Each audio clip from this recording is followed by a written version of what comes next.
Hello बच्चों, चलिए आज का हमारा प्रश्न है निम्नलिखित फलनों का अवकलन कीजिए।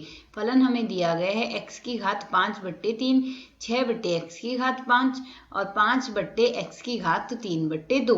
तो यहाँ से निम्न फलनों का हमें x के सापेक्ष अवकलन करना है। तो इस प्रश्न को करने हेतु हमारे पास यहाँ से हमारी मुख्य अवधारणा कार्य करेगी। मुख्य अवधारणा यहाँ से हम रखेंगे, यदि x की घात n का हमें अवकलन करना है तो यह लिखा जाएगा d/dx, x की घात n, जिसे हम सरल करेंगे तो मान आएगा n गुणा में x की घात n-1।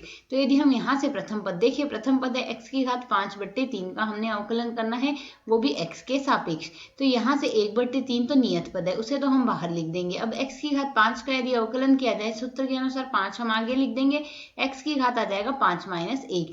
इसे यदि हम सरल करेंगे तो मान आएगा 5/3, x की घात आ जाएगा 4। यह तो आ गया प्रथम पद का अवकलन। ठीक इसी प्रकार यदि द्वितीय पद देखें तो यह है d/dx, 6/x की घात 5 आएगा, 6/x की घात 5 का अवकलन लिखा जाएगा d/dx 6 गुणा 6/x की घात 5। अब 6 तो नियत पद है, इसे तो हम लिख देंगे बाहर। अब हमने अवकलन करना है x के सापेक्ष, x की घात -5 लिखा जा सकता है। तो यदि सूत्र के अनुसार ही हम इसमें मान रखें तो यह आ जाएगा हमारे पास 6 गुणा में माइनस का x की घात -5 है तो -5 हम आगे लिख देंगे, x की घात आ जाएगी -5-1। अब यदि इस पद को हम आगे सरल करें तो मान आएगा 5 और 6 को गुणा कर दे 30 आएगा और -7 में आ जाएगा, x की घात -6 आ गई। इसे सरल करके हम यहाँ से लिख सकते हैं -30/x की घात 6, जो कि दिए गए फलन का x के सापेक्ष अवकलन है।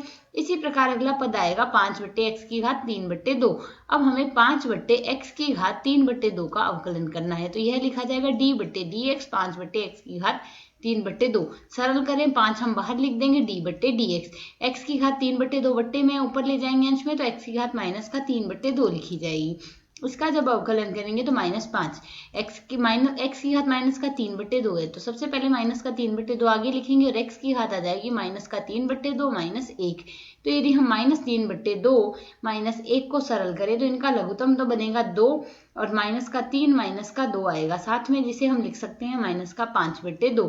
तो सरल करके यदि हम इसमें मान रखें तो यह आएगा 5/2 गुणा में आ रहा है -3/2, x की घात -5/2। इसे यदि हम सरल कर लेंगे तो मान आ जाएगा -15/2, x की घात -5/2, जो कि हमारे पास दिए गए पद का x के सापेक्ष अवकलन है। आशा है समझ आया। धन्यवाद।